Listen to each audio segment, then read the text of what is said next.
اچھا، خواتین کے حوالے سے ایک سوال، چونکہ طبی لحاظ سے بہت ساری چیزیں آ رہی ہیں اس کے اندر، تو کیا ایسی ادویات استعمال کر سکتی ہیں؟ وہ چاہتی ہیں کہ بھئی ابھی تو موقع ایسا ہے کہ ہم روزے سب کے ساتھ رکھ لیں گے، بعد میں روزے بہت مشکل ہو جاتے ہیں، قضا کرنا مشکل ہو جاتا ہے، بعض اوقات کفارہ تاخیر لازم آنے لگتا ہے، تو کیا ہم اپنے مخصوص ایام کو روکنے کے لیے کوئی ایسی دوائیں استعمال کر سکتے ہیں؟ تو جواب یہ ہے کہ جی ہاں، استعمال کر سکتے ہیں، لیکن زیادہ بہتر یہ ہے کہ ان ادویات کو، بہرحال یہ میں فقہی طور پہ نہیں کہہ رہا، ویسے مشورے کے طور پر، کہ ان ادویات کو استعمال نہ کیا جائے۔ دیکھیے اس میں بہت ساری پرابلم ہوتی ہیں، بہت سے اس کے سائیڈ ایفیکٹ اس طرح کے ہوتے ہیں، بہت سی جس چیز کو روکنے کے لیے اتنی تگ و دو کی جاتی کہ ہم رمضان کے روزے رکھ سکیں، وہ اتنے مشکوک بن جاتے ہیں، بہت سے سائیڈ ایفیکٹ ہیں، بریک تھرو بلیڈنگ وغیرہ اس طرح کی چیزیں ہوتی ہیں کہ آپ کو پھر سمجھ میں نہیں آتا کہ یہ کون سا والا استحاضہ ہے کہ ماہوار نجاست ہے، کیا ہے، کچھ بھی سمجھ میں نہیں آ رہا ہوتا۔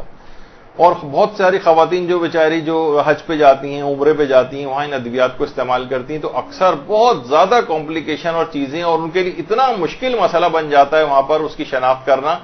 کہ سمجھ میں نہیں آتا کہ اب ہماری ذمہ داری کیا ہے۔ تو اگرچہ شریعت نے ہر جگہ فقہی حکم آپ کو یہی ملے گا کہ اگر کوئی ہیلتھ ہیزرڈ اس کے نہیں ہو رہا ہے تو اس کو استعمال کرنے کی اجازت ہے۔ اور پھر اللہ نے ایک سائیکل بنایا ہے، ایک چیز بنائی ہے، اس میں آپ پر روزہ معاف کر رہا ہے، تو آپ کو اس کا ایک نظام ہے، اس کا ایک فطری نظام اس نے قائم کیا ہو، تو اسے آپ بائی پاس کیوں کرنا چاہتی ہیں؟ دیکھیے بہت ساری چیزیں ایسی ہیں کہ ایک بزرگ تھے، وہ کسی مجتہد کے پاس گئے اور کہا کہ دعا کیجیے کہ اس سال میں ماہ رمضان کے روزے رکھ سکوں، بہت ہی بزرگ 80-90 سال کے۔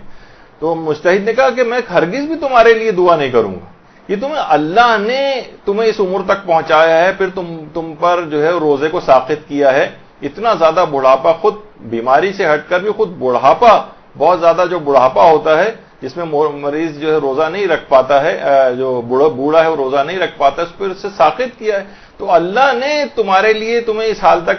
جو لے کر آیا ہے، پھر تم پہ ساقط کیا، تم زبردستی اپنے اوپر اس واجب کو لادنا چاہتے ہو، ہرگز تمہارے لیے دعا نہیں کروں گا۔ تو بہرحال میرا اپنا اس لحاظ سے ہے کہ ان ادویات کے استعمال کو بعد جب خدا ہی نے یہ والی چیز رکھی ہے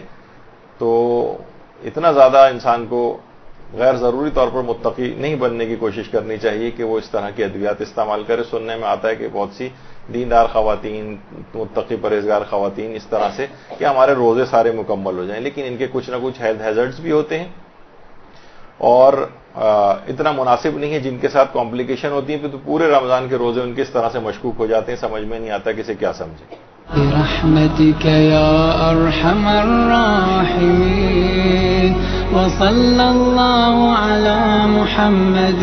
وآله